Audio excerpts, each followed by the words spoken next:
యేసుక్రీస్తు నామములో మీకు అందరికీ వందములు. దేవుని వాక్యంలో ఒక మాట ఉంటుంది, కురుచ దుస్తులు వేసుకోవద్దు అని దేవుని వాక్యం ఉంటుంది.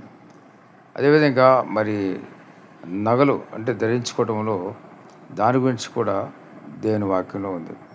కాబట్టి ప్రతి ఒక్కరు తెలుసుకోవాల్సిన విషయం ఏంటంటే, మరి క్రైస్తవులు మాదిరిగా ఉండాలి.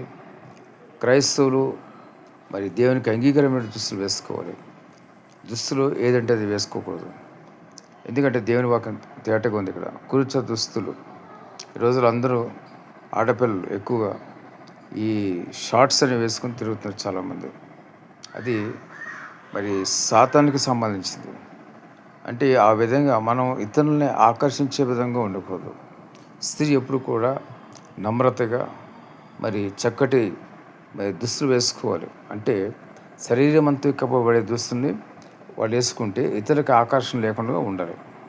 ఎందుకంటే లేని పక్షంలో మరి సాతాను వీళ్ళని బట్టి వేరే వాళ్ళకి ఆకర్షణ కలిగేలా చేయొచ్చు. అంటే ఒక రకంగా సాతాను ఏజెంట్లుగా ఉండకూడదు. చెప్పాలంటే సాతాను ఏజెంట్లుగా ఉండటం అంటే, ఎవరైతే పరిశుద్ధాత్మ కలిగి ఉంటారో ఆ విధంగా కుర్చ దుస్తులు వేసుకోరు.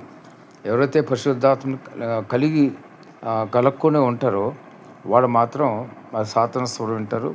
ఆ విధంగా లోకానుసారంగా మరి వెళ్ళిపోతుంటారు. కాబట్టి ప్రతి ఒక్కరు తెలుసుకోండి, క్రైస్తవులు ఎవరు వాళ్ళ మారు పొందినా పొందకపోయినా వాళ్ళు ఎంతో మాదిరిగా ఉంటే అనేక మంది మరి క్రైస్తవేతరులకు మరి ఒక సందేశం వెళ్తుంది.